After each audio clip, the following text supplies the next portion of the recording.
time is yours.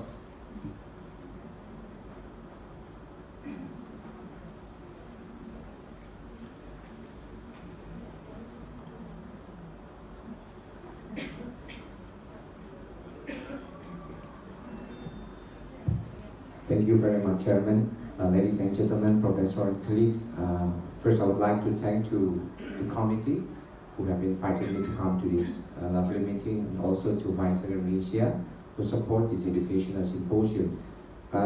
Continuing to Dr. Marga presentations about the anxiety problems, I would like to add in the presentations that I'm giving today about the anxiety and the somatic symptoms of,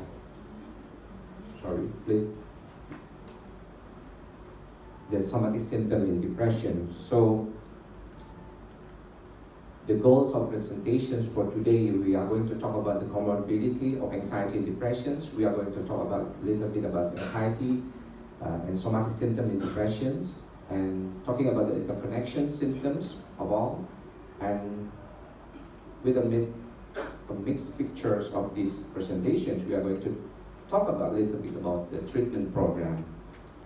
So,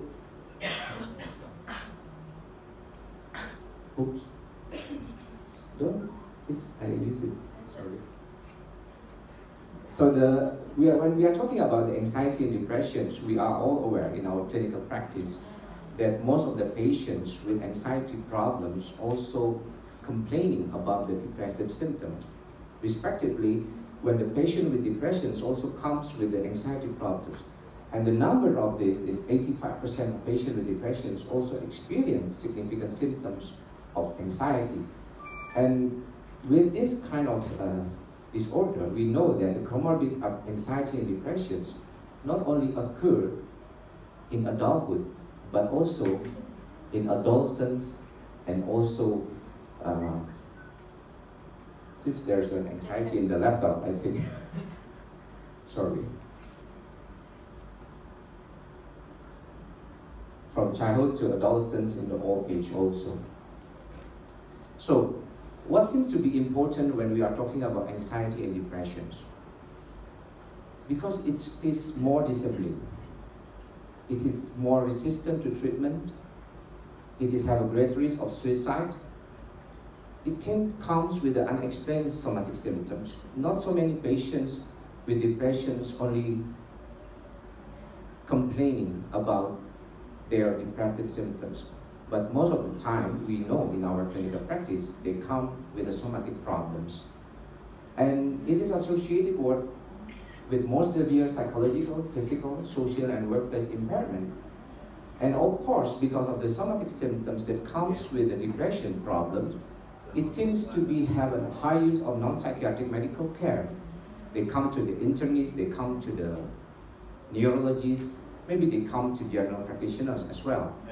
So I think when we are talking about the prevalence, compared to what depressive disorder alone, there are nearly 4 times more common anxiety and depressions in patients that comes to the clinics compared to the depressive disorder alone. And in clinical and epidemiologic study, we are aware that anxiety and depression have consistently shown considerable symptom overlap. These are the pictures of what we are going to see in our daily practice. Dr. Marga said that many patients come with anxiety problems, especially with panic and anxiety, depression, and also the general anxiety disorders.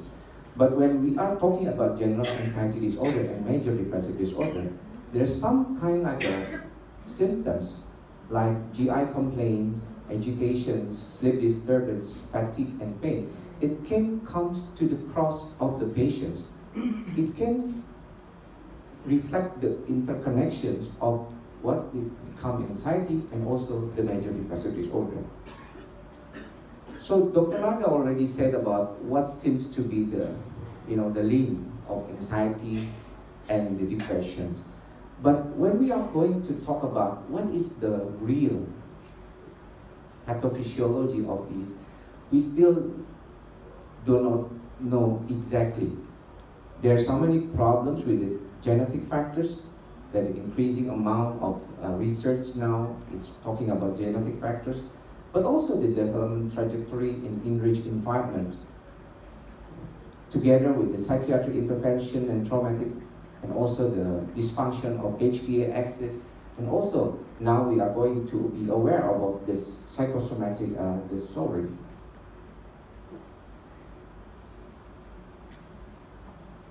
The psychoimmune disease.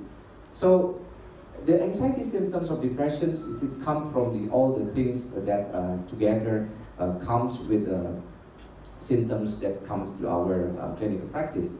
So addressing anxiety symptoms of depression is very important because when anxiety symptoms are present in depressions, the baseline anxiety symptom has a significant impact when we are talking about the remission. So the higher baseline anxiety in depressed patients may predict non-recovery. That is why we are aware in the first hand when we talk to the patients, and then we consider that we acknowledge that the patient have some of the anxiety problems, we are going to resoluate the patients earlier. We come to the early resolution of anxiety symptoms that may be more close to the recovery of the patient itself. So this is a diagnosis of mixed anxiety depressions that we are seeing in ICD-10, or in Indonesia there's PPP DGJ3, but we are now aware that in DSM-5 there are no such clinical diagnosis anymore. So this is the presenting about that the somatic complaints remain undiagnosed for anxiety and depression, and it leads them to visit the doctors more than 6 times a year. My previous presentations in the slides before, that somatic complaints, they complain about the somatic problems, not talking about the anxiety or depressive symptoms, but they are more talking about the somatic complaint. And it is because of that, the use of anxiolytic, analgesic, and narcotics, especially in the United States, are more common compared to other things in the treatment. This is a very good sentences related to what I'm going to deliver today, that the somatic symptoms in depressions are related to concomitant anxiety, the tendency to amplify somatic distress, and difficulty identifying and communicating emotional distress. From these sentences, we are aware that it's very hard sometimes to acknowledge the somatic, the anxiety, and the depressions as a whole things that come with the patients, and sometimes maybe the patient itself. It's difficult to deliver the symptoms of anxiety or depressions. Just want to remind us again that considering anxiety and depressions of patients may be related not only for the brain, but also all the things like cardiovascular disease, metabolic problems, immune systems, and also all the things related to the body. So the mind and body connections related to anxieties are already confirmed. This slide is related to what Asian people and Ocean people think about their somatic symptoms. Even a lot of newer research doesn't confirm anymore about this. In the past, some researchers, especially the Asian researchers, said that more Asian complain about the somatic problems of anxiety rather than anxiety symptoms itself. Even in 1997, Dr. Su and Falstein found that cardiopulmonary and vestibular symptoms are the predominant physical complaint among Chinese American people. No wonder when we see a patient with anxiety, sometimes they feel dizzy and giddy. They feel more, I cannot walk just feeling dizzy about that. And it's very common in our patients of anxiety problems. I gather information from my patients since 2013 until 2014 and talk to them, give them the breadth of somatic inventory. We all know aware that we are lack of tools that comes with the anxiety and also somatic problems. So there are top 10 somatic symptoms that usually complained by the patients. There are palpitations, ache or discomfort in the abdomen, and also the lack of energy.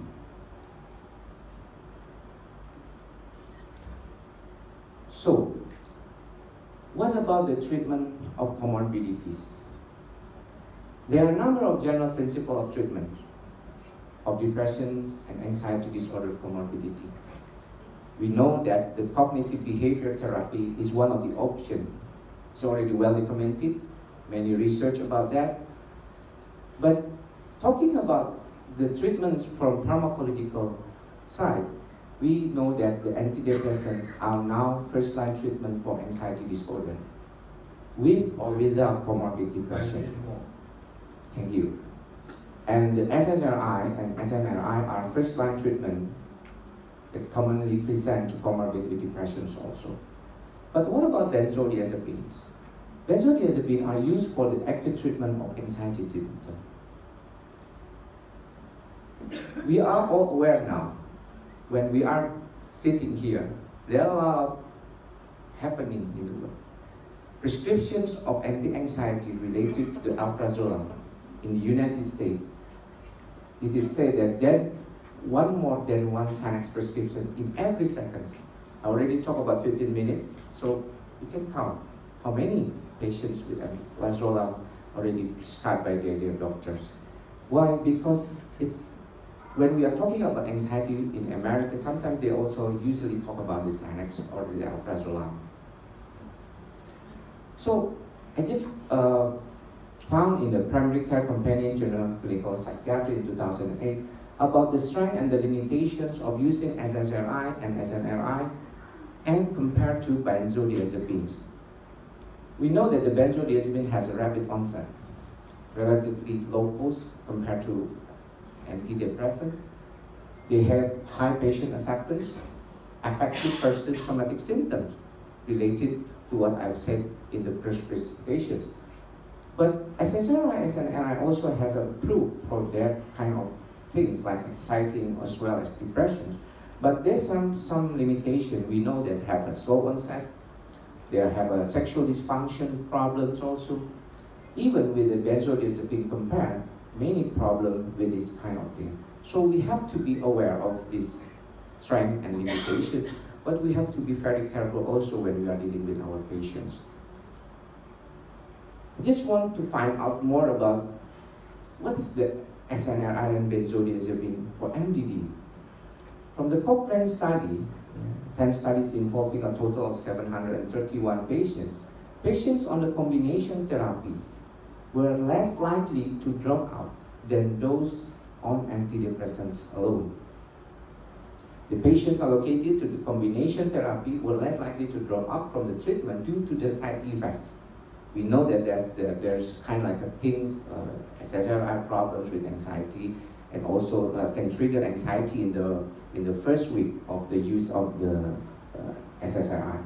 And the combinations of benzodiazepine with antidepressants works in favor for the treatment of depressions. They decrease dropouts from the treatment, and it increases short-term response up to 4 weeks.